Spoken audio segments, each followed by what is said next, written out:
दोस्तों नमस्कार।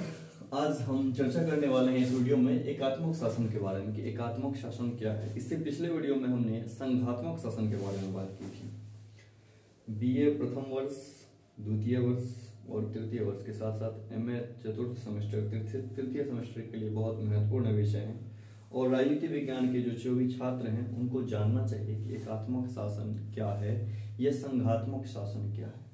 शासन के दो रूप हैं, एकात्मक, संघात्मक। या तो शासन एक सेंटर से चलेगा या तो शासन बहुत सारे सेंटर, बहुत सारे केंद्र होंगे। तो हमने संघात्मक शासन पे चर्चा कर चुके हैं हम, जिसमें कि जैसे हमने बताया था कि जैसे एक सेंटर ये हो गया हमारा भारत, मान लीजिए केंद्र सरकार हो गई तो राज्य सरकार हो गई तो पंचायत सरकार। इस तरह से शासन कई पार्ट में डिवाइड होते हैं, कम से कम एक से अधिक केंद्र और राज्य का जरूर होता है। लेकिन जब हम एकात्मक की बात करेंगे तो केवल और केवल हम केंद्र की बात करेंगे। तो आइए शुरू करते हैं। लिखा है कि संविधान द्वारा समस्त शक्ति केंद्र में निहित होती है, मतलब सारी शक्तियां केंद्र को सौंप दी जाती है। अगर अगली बात करेंगे तो ऐसा देश कौन कौन सा है? इंग्लैंड है, फ्रांस है, जापान है, नॉर्वे है, बेल्जियम। इंग्लैंड एक छोटा देश, जापान एक छोटा देश, फ्रांस एक छोटा देश, मतलब छोटे देशों के लिए उपयुक्त है। आगे आएगा, बस बताते चलें कि छोटे देशों के लिए बहुत उपयुक्त है। अब जरूरी नहीं कि छोटा देश है तो वहाँ एकात्मक ही होगा या बड़ा देश है तो एकदम संघात्मक ही होगा। बस अपने अपने अकॉर्डिंग उन्होंने सेटअप किया। कोई सुबह 5 बजे उठता है, कोई 6 बजे उठता है, कोई 7 बजे उठता है। इसमें कोई ये नहीं अंतर होता कि बच्चा है तो 5 बजे उठ जाएगा, बड़ा है तो 6 बजे उठ जाएगा। ऐसी कोई टर्म एंड कंडीशन नहीं है। अपने अपने अनुसार से देश के द्वारा अपनी व्यवस्था तय की जाती है कि हमें किस तरह से चलना है। तो England, France, Japan, Norway, Belgium, ये सब जो देश हैं, इन देशों में एकात्मक शासन व्यवस्था चलती है। अगला पॉइंट है विशेषता। ये विशेषता क्या है इसकी? पहली विशेषता, संपूर्ण शक्ति केंद्र के पास होती है। हम चर्चा कर चुके हैं कि सेंटर से ही सारी शक्तियां रिलीज होती हैं, उसको अपने अधिकारी के द्वारा या फिर जो भी व्यवस्था होगी उसके द्वारा शासन चलाया जाएगा। दूसरा पॉइंट है प्रांतीय सरकार का अस्तित्व नहीं। हमने कहा कि सेंटर की बात होगी, स्टेट गवर्नमेंट होगा ही नहीं, तो प्रांत सरकार का कोई अस्तित्व नहीं है। तीसरा पॉइंट, एकहरी नागरिकता, और ब्रैकेट में यह भी लिखा है कि ये जरूरी नहीं है। एकहरी नागरिकता कहने का मतलब है कि सरकार द्वारा एक ही आइडेंटिटी कार्ड या आपके पास आधार कार्ड होगा या पहचान पत्र होगा, आप उसको जब चेक करेंगे ना तो उस पर लिखा होगा भारत सरकार। या फिर आप मान लीजिए किसी राज्य से होंगे, आप मान लीजिए छत्तीसगढ़ से हैं, बिहार से हैं, उत्तर प्रदेश से हैं, तो ऐसा कहीं नहीं लिखा होगा कि आप उत्तर प्रदेश सरकार या छत्तीसगढ़ सरकार, सबसे ऊपर में वो लिखा होगा भारत सरकार ही। कारण ये है कि वो भारत सरकार के द्वारा जारी की जाती है। स्टेट गवर्नमेंट ऐसी कोई आइडेंटिटी कार्ड या हमारी पहचान पत्र जारी नहीं करती है, वो केंद्र सरकार ही जारी करती है। तो जहां भी एकात्मक सरकार होगी वहां पे ये एकहरी नागरिकता का होना लगभग तय होता है। आगे हम देखेंगे गुण। क्या गुण है एकात्मक शासन व्यवस्था के? तो गुण में है सबसे पहले प्रशासनिक एकरूपता। जब सेंटर एक, तो इसी के अकॉर्डिंग यहाँ पे शासन, इसी के अकॉर्डिंग यहाँ पे शासन, इसी के अकॉर्डिंग यहाँ पे शासन, जो भी होगा उस पूरे देश में एक व्यवस्था के अकॉर्डिंग ही होगा एकात्मक शासन। प्रशासनिक एकरूपता का मतलब ये है। दूसरा पॉइंट है समस्त उत्तरदायित्व केंद्र के पास। केंद्र सरकार ही निर्धारित करेगी कि राज्य या प्रांत को या छोटे छोटे जगहों के लिए क्या विकास किया जाए, कैसे किया जाए, सारी चीजों का निर्धारण केंद्र सरकार पर, और कोई गलतियां होती है तो उसका भी उत्तरदायित्व केंद्र सरकार पे ही होती है। तीसरा पॉइंट है शक्ति का झगड़ा कम, काम का दोहरापन कम। शक्ति का झगड़ा, जब एक ही व्यक्ति है तो झगड़ा कैसे? हम चर्चा करते हैं कि जहाँ पे 2 लोग होंगे तब तो किसी घर में दो से अधिक बर्तन होंगे तब तो आवाज करेगा, जहां एक ही बर्तन होगा कैसे आवाज करेगा? तो यहाँ पे शासन एक ही व्यक्ति के द्वारा चलाया जा रहा है या फिर एक ही केंद्र है, तो फिर झगड़ा क्यों होगा? जब 2 केंद्र होगा तब झगड़ा होगा कि मुझे शक्ति नहीं है, मुझे पावर नहीं है, मुझे दीजिए पावर, जो भी है। खैर आगे बढ़ते हैं। काम का दोहरापन कम। एक काम कर दिया सरकार, बस फिनिश। जैसे कि अब देखेंगे केंद्र सरकार भी वही काम कर रही होती है, राज्य सरकार भी वही काम कर रही होती है। तो जब यहाँ पे एकात्मक शासन होगा वहां पे काम का दोहरापन कम देखने को मिलेगा। अगला पॉइंट है वैदेशिक संबंध के लिए उपयुक्त। कहने का मतलब ये है वैदेशिक संबंध के लिए उपयुक्त कैसे है? तो हम उदाहरण लेते हैं कि जैसे स्टेट गवर्नमेंट होती है और वहां से सीमावर्ती जो अन्य देशों के साथ उनका सीमा लगता है, जैसे कोलकाता के साथ कोलकाता का, पश्चिम बंगाल के साथ बांग्लादेश का लग रहा है सीमा, तमिलनाडु के साथ श्रीलंका समुद्री सीमा बनाती है। इन राज्यों के द्वारा इन देशों के संबंध में खटास आते हैं। राज्य कोई संबंध स्थापित नहीं करता है उन देशों के साथ, लेकिन उनका मनमुटाव चलते रहता है, व्यापार को लेकर के या फिर किसी अन्य विषयों को लेकर के, पानी को लेकर के, और तमिलनाडु की बात करेंगे तो मछुआरे को लेकर के। तो ये जो राज्य सरकारें होती है, और जैसे अपने भारत देश की बात करेंगे ना, तो ये केंद्र पे प्रेशर करती है। यहाँ पे वैदेशिक संबंध के लिए उपयुक्त नहीं, क्योंकि राज्य सरकार का कोई अस्तित्व ही नहीं है, राज्य सरकार है ही नहीं, केवल केंद्र है। अब तमिलनाडु ना है ना ही पश्चिम बंगाल रहेगी, तो कहाँ से कहा जाएगा कि पश्चिम बंगाल सरकार नहीं करेगी या फिर वो प्रेशर करेगी केंद्र के ऊपर। इसीलिए कहा गया कि वैदेशिक संबंध, विदेश अन्य देशों के साथ संबंध जो है उसके लिए उपयुक्त है, कोई झंझट नहीं है, कोई कुछ कहने वाला नहीं है। केंद्र निर्धारित करेगा कि हाँ मुझे कैसे करना है, क्या करना है, नहीं करना है, सारी चीजें केंद्र के पास। अगला पॉइंट है युद्ध व आर्थिक संकट के लिए उपयुक्त। अगर युद्ध हो गया तो उस समय में सरकार एक ही है, निर्णय लेने में आसानी पूर्वक निर्णय ले लेगी। अगर 2 सरकार होती, 3 सरकार होती, 10 सरकारें होती तो मिल के निर्णय लिया जाता, लेकिन यहाँ पे युद्ध के लिए संकट इसलिए कहा गया कि एक सरकार है, आराम से निर्णय हो जाएगा। अगला पॉइंट है केंद्रीय व प्रांतीय इकाई के बीच विवाद नहीं। प्रांतीय इकाई है ही नहीं तो विवाद कहां से? जहां पे स्टेट का कोई कॉन्सेप्ट ही नहीं होगा, वहां पे स्टेट और सेंटर का झगड़ा कैसा होगा? तो यहाँ विवाद है ही नहीं। अगला पॉइंट है कम खर्चीली। कहने का मतलब कि सेंटर एक है तो अन्य जगहों पे पैसा खर्च नहीं होता है, तो इस कारण से कम खर्चीली व्यवस्था इसको कहा जाता है। अगला पॉइंट है कम जनसंख्या व छोटे देशों के लिए उपयुक्त। हमने चर्चा किया था जब हम इन देशों के नाम ले रहे थे, ये छोटे देशों के लिए उपयुक्त है। उपयुक्त है, जरूरी नहीं है कि वो इसी को फॉलो करें, उपयुक्त है। छोटा देश होगा तो वहां पे ये सिस्टम अच्छे से काम करेगी, एकात्मक शासन व्यवस्था वाली। अगला पॉइंट आता है दोष।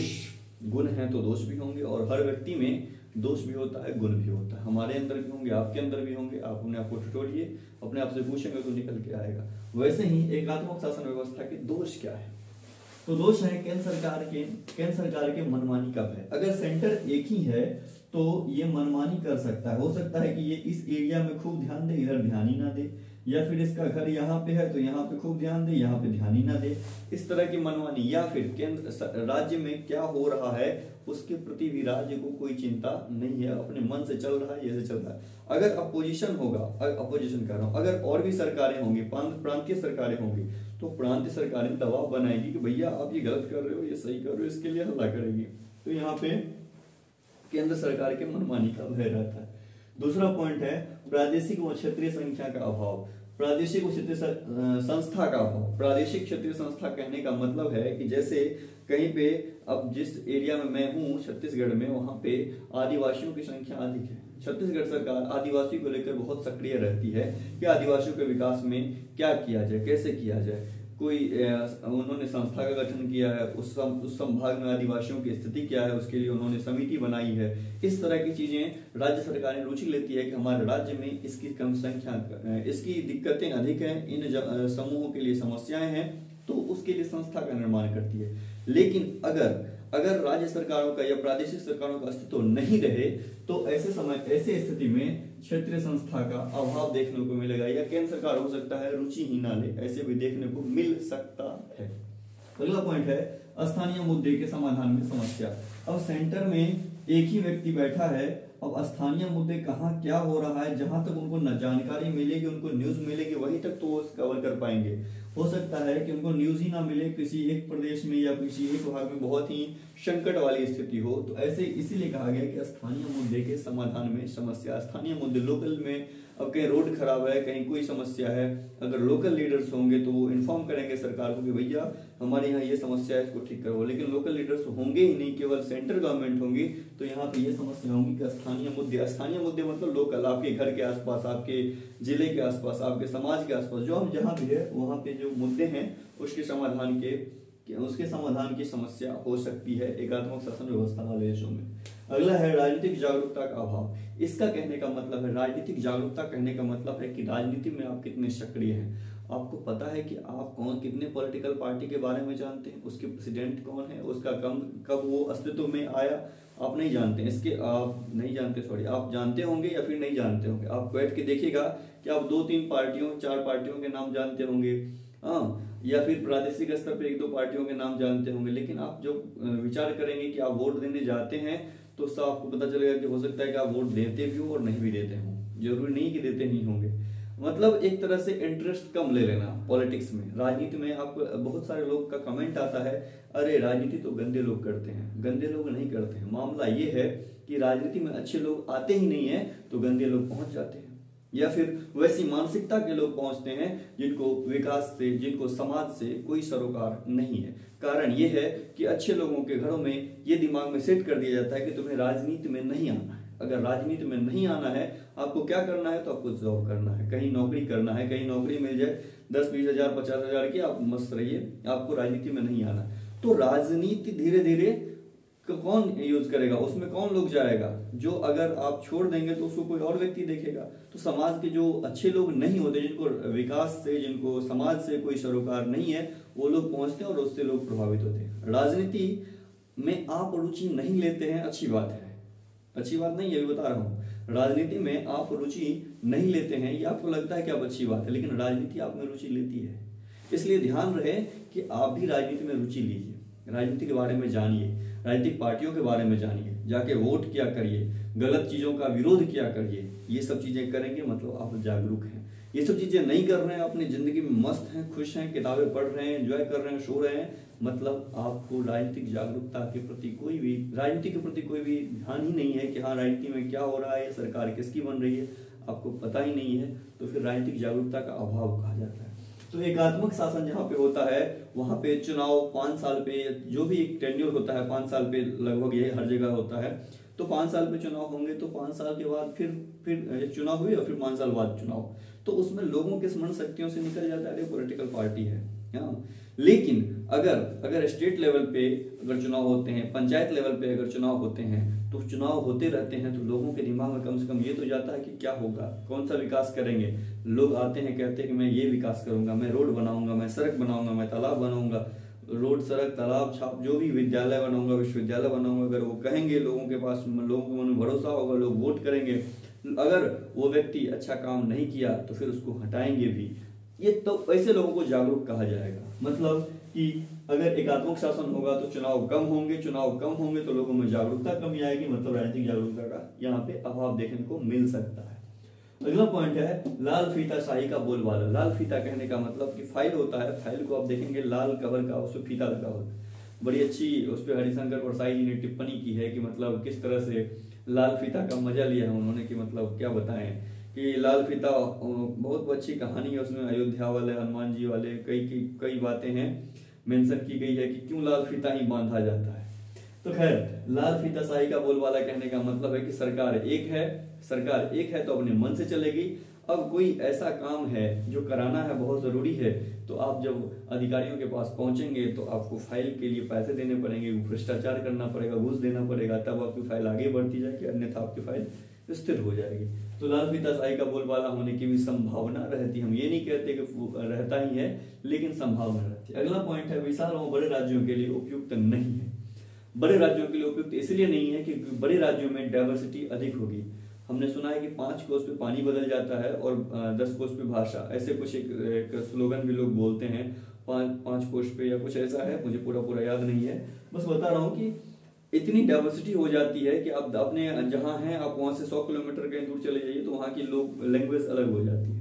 तो अगर डाइवर्सिटी अधिक होगी, विविधताएं अधिक होगी, दूसरे समुदाय के लोग, दूसरे समाज के लोग, दूसरे धर्म को मानने वाले लोगों की अधिकता होगी, तो और वातावरण भी अगर अलग होगा, तो ऐसे कंडीशन में यह उपयुक्त नहीं हो पाएगा, क्योंकि इससे क्या होगी, समस्या पैदा होगी। एक व्यक्ति जो बात कहेगा कि ये सही है, दूसरा व्यक्ति वही कहेगा कि ये सही नहीं है। तो ये सब कंडीशन देखने को मिल जाती है। खैर, हमें याद रखना है कि हम बड़े राज्यों के लिए उपयुक्त नहीं है। एक परिभाषा जो डाइसी के द्वारा दिया गया है कि एक केंद्रीय शक्ति के द्वारा सर्वोच्च शक्ति का प्रयोग किया जाना ही एकात्मक शासन है। आज के लिए हम इतना ही रखेंगे। सबको शुभकामनाएं। एकात्मक शासन को जानिए, समझिए, और संघात्मक शासन का भी इससे पहले वीडियो डाला गया है। आप एकात्मक और संघात्मक वीडियो देख करके एक अंतर समझ लीजिए मोटा मोटा कि एकात्मक और संघात्मक में क्या अंतर है। और कोई प्रश्न होंगे तो आप कमेंट कर सकते हैं, हम कोशिश करेंगे जल्द से जल्द जवाब देने का। चलिए फिर मिलते हैं, सबको शुभकामनाएं। जय श्री राम।